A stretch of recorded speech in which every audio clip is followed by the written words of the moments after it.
Good morning, student.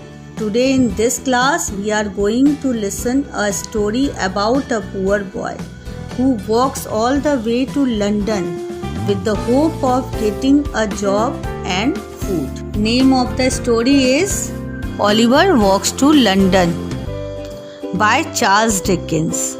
Charles Dickens was the greatest novelist.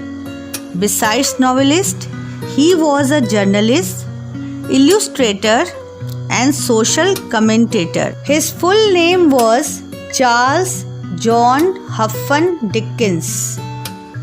He was popularly known as Charles Dickens.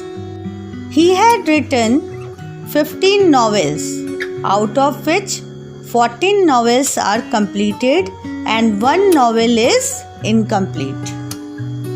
Oliver Walks to London is a part of novel Oliver Twist. It was the second novel of Charles Dickens. It was published as a serial from 1837 to 1839. We can say it is a story of 1830s. Oliver lived in an orphanage till the age of 9 years. He was then sent to the workhouse where he did too much work and didn't get enough food to eat. Oliver worked in undertaker's shop.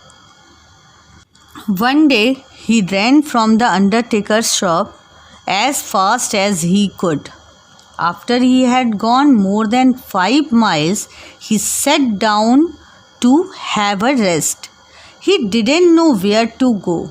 Then he remembered something that he had often heard from the old man in the workhouse, that if a boy found work to do in London, he would never be hungry. He walked 20 miles that day. The only thing he had to eat was his piece of bread and some water. He slept the first night in a field, feeling lonely, tired, cold and hungry. He was even hungrier the next morning when he woke up. The next day and for 5 days after that, Oliver walked through the country. He had no money, so he asked people to give him food. He begged in order to stay alive. One morning of the 7th day, he came to a town. He sat down to rest. Many people walked past him, but they were too busy to help a poor, hungry child.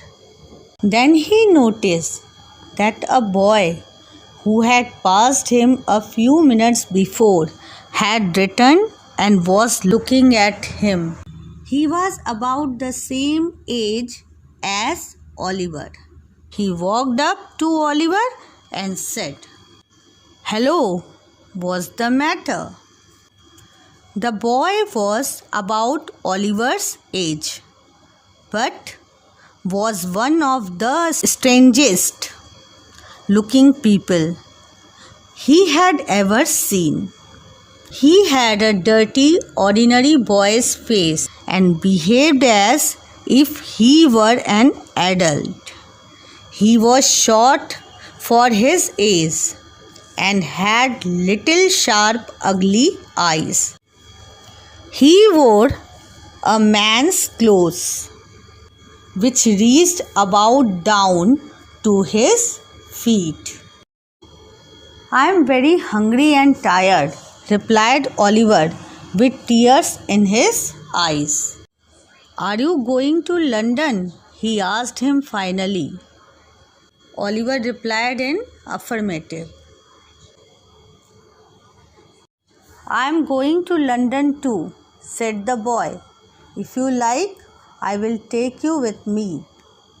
But first, you go and buy something to eat and drink. I will pay."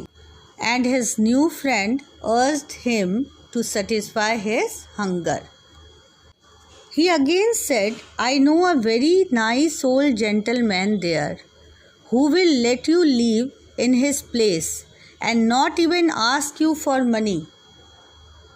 Oliver was deeply grateful for his offer of shelter and talked for a long time with his new friend. His name was Jack Dawkins, but he was usually called the Artful Dodger. Artful because he was very clever at getting what he wanted, and Dodger because he was very good at not getting caught when he did something wrong. Oliver was very happy.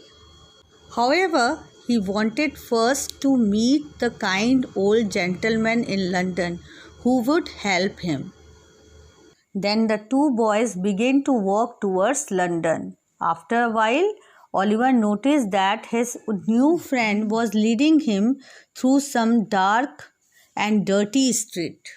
Oliver had never seen a dirtier or more miserable place. Suddenly, the Artful Dodger stopped outside one of the dirtiest houses. "Here we are," he said.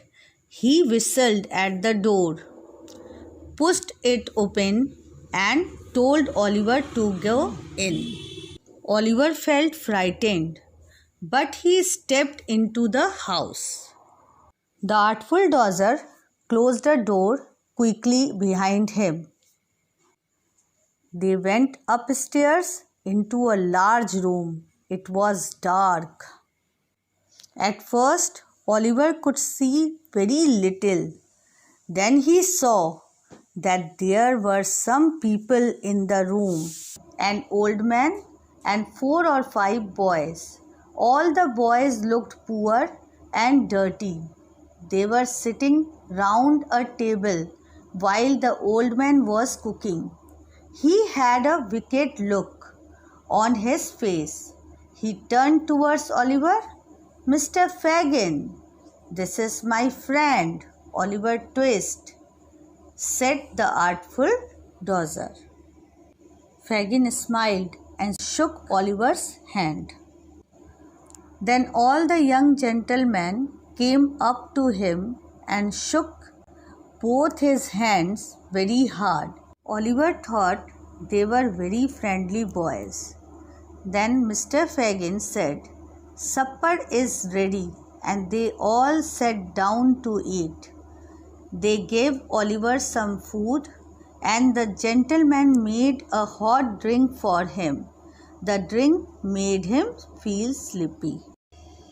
He did not know that Fagin was a thief who took things from people's pockets and even from their homes. He did not know that Fagin taught boys and girls to be thieves like himself. For a few days, Oliver stayed in Fagin's room. During this time, he learned many things about Fagin and his students. Every morning, Fagin and the boys played a funny game.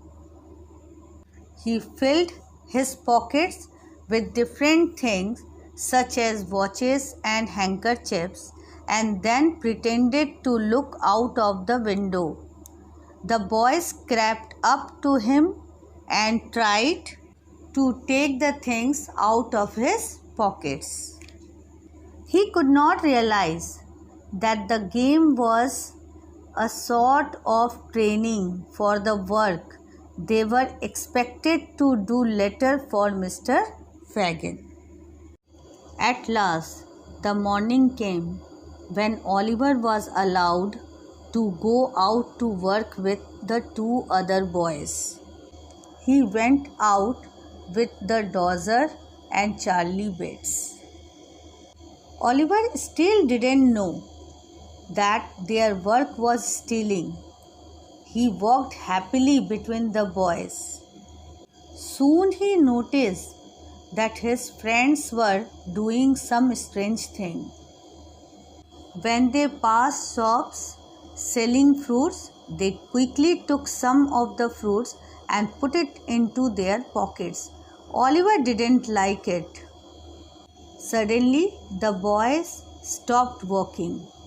The Artful Dodger said to him quietly, "Do you see the old man standing outside the opposite bookshop? We are going to work on him." Oliver still could not understand what the work was.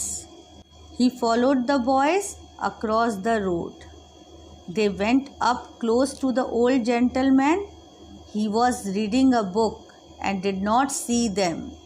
The Artful Dodger put his hand into the old gentleman's pocket and pulled out a silk handkerchief quietly. Quickly he gave it to Charlie Bates, and then both boys ran away. Suddenly, the whole mystery of the funny game became clear. He was confused and frightened. Then he started to run. At the same time, the old gentleman, putting his hand to his pocket and realizing his handkerchief was missing, turned around. He saw Oliver running away, so he naturally thought Oliver was the thief. With loud cries of "Stop thief!" he ran after Oliver with the book still in his hand. A big man who was walking along the road knocked Oliver down. The poor boy lay on the road. He was covered with dust and looked very frightened. The old gentleman came to where Oliver was lying. The big man who had knocked Oliver down said, "This is the thief, sir."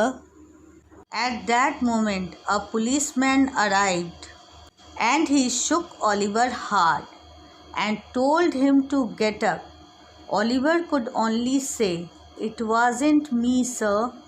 2 other boys did it." Oliver was taken to the nearest police station. The old gentleman followed. They all went to a room where the police magistrate, Mr. Fang, worked. The old gentleman said, "Sir, my name is Brownlow. I don't believe that this boy is the thief." The policeman also said that he has searched Oliver, but he had not found the handkerchiefs in his pockets. Oliver's pockets were in fact empty. "He has been hurt already," he added, "and now I am afraid he is very ill." He turned to Oliver and asked, "What's your name?" Oliver tried to reply, but he was too weak to speak. He was feeling ill. The policeman saw this. He pretended that he had heard Oliver said his name, Tom White. He told Mr. Fang this. Oliver fell down on the floor, and the magistrate said, "Take him away. He must stay 3 months in prison and work very hard every day." At that moment, a man ran in crying, "Stop! Don't send him to prison. He hasn't done anything wrong." "Who is this man?" shouted Mr. Fang angrily. "Mr. Fang, I saw everything, so you must listen to me," said the man. "I am the owner of the bookshop." He described exactly what had really happened. He continued, "There were 3 boys, 2 others, and this boy here. The gentleman was reading, and he didn't see the other boys, but I saw the one who took his handkerchief. It was not this boy." "Did you say the gentleman was reading?" asked Mr. Fang, pointing to Mr. Brownlow. The man replied in affirmative. "Oh, he was reading that book, was he? Has he paid for it?" asked the magistrate. "No, he hasn't, sir. replied the man. Mr. Frank turned to Mr. Brownlow. Well, now you yourself took away a book without paying for it. How can you call this boy a thief? Then he called out, Free the boy, and left the room. Mr. Brownlow saw Oliver lying on the ground. The boy's face was white and he looked very ill. Poor boy, said Mr. Brownlow. A carriage arrived. Mr. Brownlow stopped it and told the driver to lay Oliver carefully on the seat.